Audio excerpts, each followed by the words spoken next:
안녕하십니까. 공인중개사 한남수TV입니다. 이번 강의는 저의 부동산 채널 114번째 강의입니다. 최근 대한민국 부동산 시장이 소용돌이치고 있습니다. 전월세 상한제, 계약갱신 청구권이 전격 시행되고 종부세 등 부동산 관련 세금이 큰 폭으로 인상되고 금리는 거의 0% 수준에 와 있습니다. 금리는 최저이고 세금은 최고여서 임대인의 부담이 커지자 많은 임대인들이 기존 전세를 월세로 전환해서 그 부담을 임차인에게 전가하려는 움직임을 보이고 있습니다.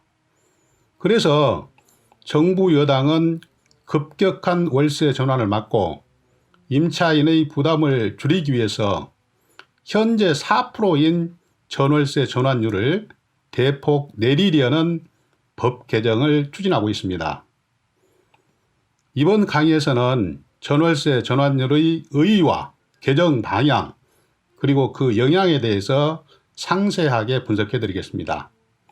제 강의를 끝까지 시청하시고 구독과 좋아요 버튼 그리고 광고를 좀 끝까지 봐주시기를 진심으로 부탁드립니다.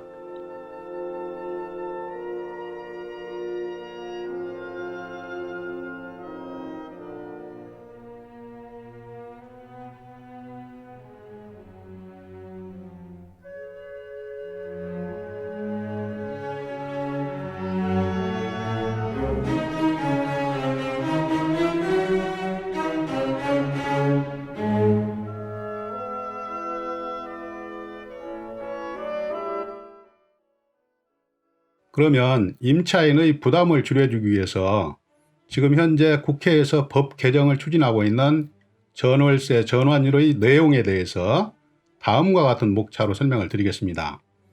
첫 번째는 지금 현재의 전월세 전환율과 처벌 규정에 대해서 말씀을 드리고, 두 번째는 개정을 추진하고 있는 전월세 전환율의 내용과 처벌 규정에 대해서 말씀을 드리겠습니다. 세 번째는 이렇게 개정을 했을 때 그 영향에 대해서 소상하게 분석을 해드리겠습니다.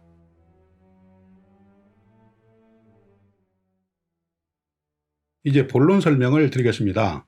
첫 번째, 현재의 전월세 전환율과 처벌 규정에 대해서 말씀드리겠습니다. 현재의 전월세 전환율은 대통령령으로 정하는 비율 10%와 한국은행 기준금리, 그러니까 지금 현재는 0.5%입니다.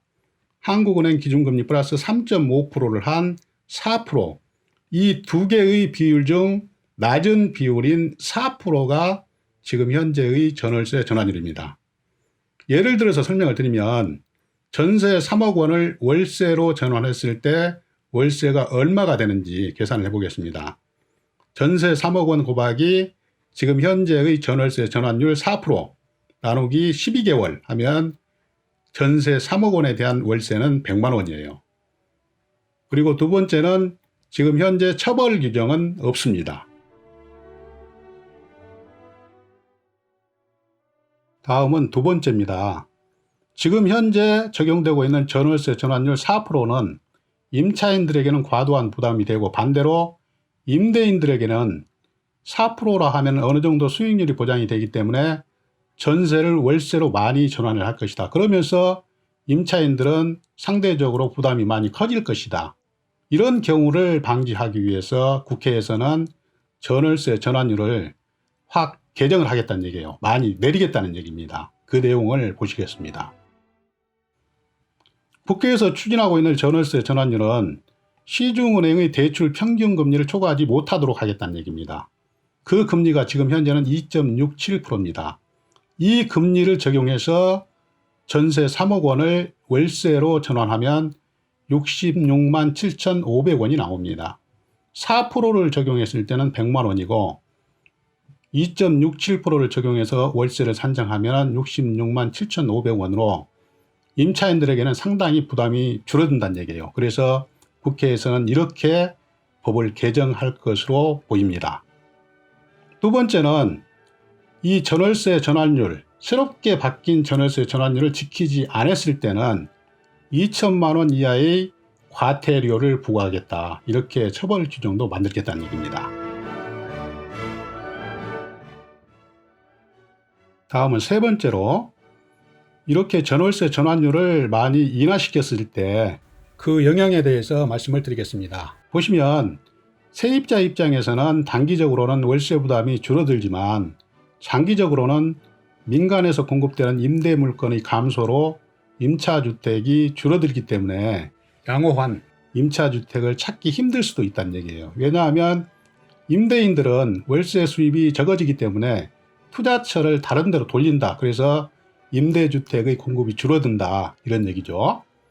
두 번째는 이러한 것은 정부의 과도한 시장 개입이라는 논란이 일어날 수 있다는 얘기입니다. 세 번째, 임대료 수입이 낮아지기 때문에 임대시장에 공급되는 주택의 질이 떨어질 수 있다. 다음 마지막으로 전월세 전환율이 상대적으로 높은 지방 임대사업자의 타격이 클 수가 있다는 얘기입니다. 시청자 여러분, 지금까지 임차인의 부담을 덜어주기 위해서 최근 국회에서 논의되고 있는 전월세 전환율의 의의와 영향에 대해서 살펴보았습니다.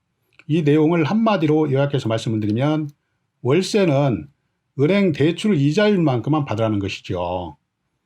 많이 이해가 되셨는지 모르겠습니다.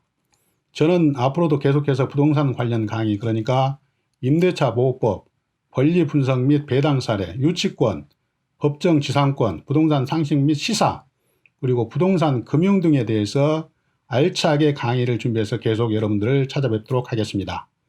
항상 건강하시고 다음 강의에서 또 뵙겠습니다. 감사합니다. 안녕히 계십시오.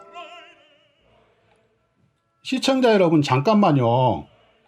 마지막으로 한 가지 꼭 부탁드릴 말씀이 있습니다. 지금까지 제 강의가 여러분들께 조금이라도 도움이 되셨다고 생각되시면 구독 버튼과 좋아요 버튼 꼭 좀 잘 부탁드리겠습니다. 이 구독과 좋아요 버튼은 강의를 하는 저에게 힘의 원천입니다. 마지막으로 잘 부탁드립니다.